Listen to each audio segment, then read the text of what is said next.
સાબરકાંઠાના હિંમતનગરમાંથી પસાર થતા નેશનલ હાઈવે નંબર 48 પર છેલ્લા 8 વર્ષથી ઓવરબ્રિજ ન બનતા આખરે સ્થાનિકો તેમજ વેપારીઓએ એકરૂપ થઈ રસ્તા રોકો આંદોલન શરૂ કર્યું. જોકે પોલીસે પ્રબળ પ્રયોગ બાદ 4ની અટકાયત કરી સમજાવતી સમગ્ર મામલો શાંત કરાયો છે. ફરી એકવાર ઉગ્ર આંદોલનની ચીમકી ઉચ્ચારી છે. સાબરકાંઠાના હિંમતનગર શહેરમાંથી નેશનલ હાઈવે નંબર 48 પર પસાર થાય છે.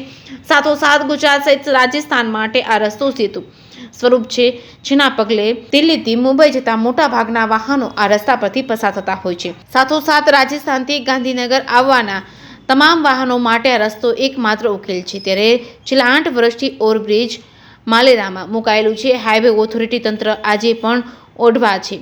જો કે સ્થાનિકો અને રોજિંદા વાહન ચાલકોએ આ તમામ હજારો લેખિત તેમજ મૌખિક રજૂઆતો કર્યા બાદ કોઈ ઉકેલ ન આવતા આખરે આંદોલનના માર્ગે રસ્તા રોકો અભિયાન શરૂ કર્યું છે. સાથોસાથ પોલીસે આ મામલે સ્થાનિક અધિકારીઓને બોલાવવાની માંગ મામલે વેપારીઓ એકરૂપ રહેતા આખરે પોલીસે વાહનોની લાંબી કતારો સર્જાતા જ લાઠીચાર્જ કર્યો હતો. જોકે સ્થાનિકોની માંગ અંતરપૂર્વક હજુ સુધી કોઈ ચોક્કસ પગલાં ન લેવાતા આખરે આંદોલનના માર્ગે અપનાવ્યો છે. હિંમતનગર સહકારી જીન ધનસુરા ચોકડી પર 2 થી 3 ફૂટ પાણી ભરાઈ જવાના લઈને રોડ પર મસ્ત મોટા ખાડા પડવાને લઈને વિદ્યાર્થીઓ તેમજ નોકરીએ જતા મહિલાઓ અવરજવર કરતા વાહન ચાલકો પડવાના બનાવો બનતા હતા.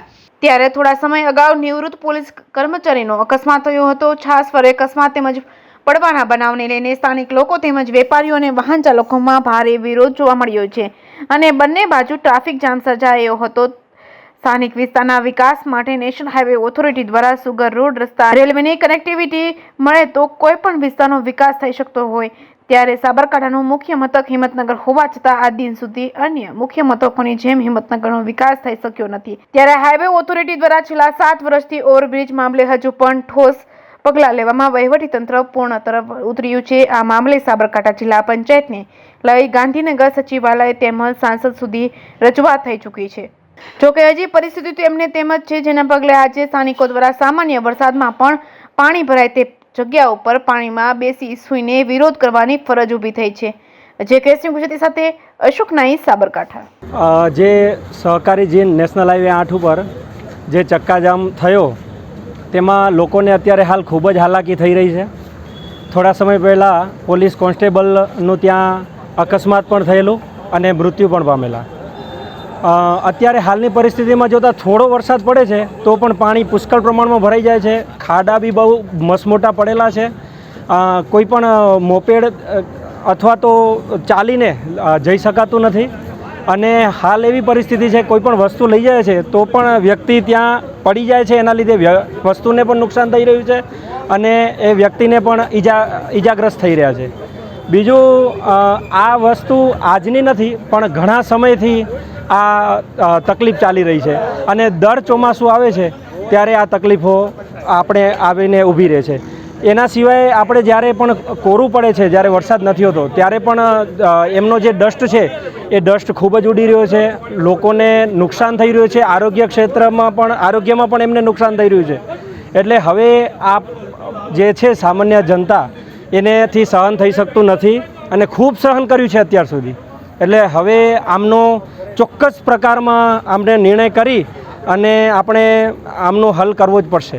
વેપારી દ્વારા શું કહેવામાં આવ્યું? વેપારી દ્વારા હવે આમને આગળ જો અત્યારે અમે આ રીતે રજૂઆત કરી છે અને બધા આપણે ભેગા થયા છીએ ત્યાં આગળ અને અમે બધા એમાં વિરોધ કરી રહ્યા છીએ.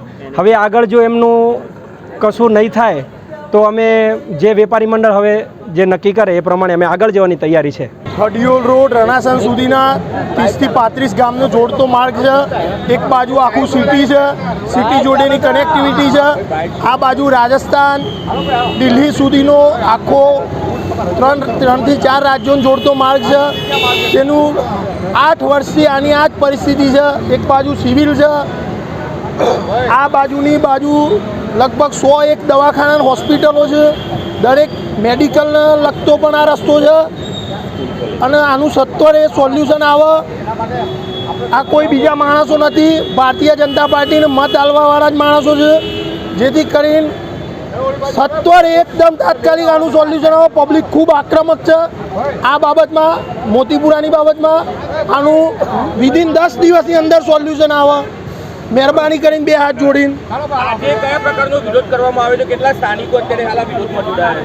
વિરોધમાં 500 થી 700 વેપારીઓ, 3-4 ગામના 100 લોકો જોડાયા છે અને આના આગળ જતાં અમે ઉગ્ર આંદોલન કરીશું જો આનો સત્વરે નિવારણ નહીં આવે તો.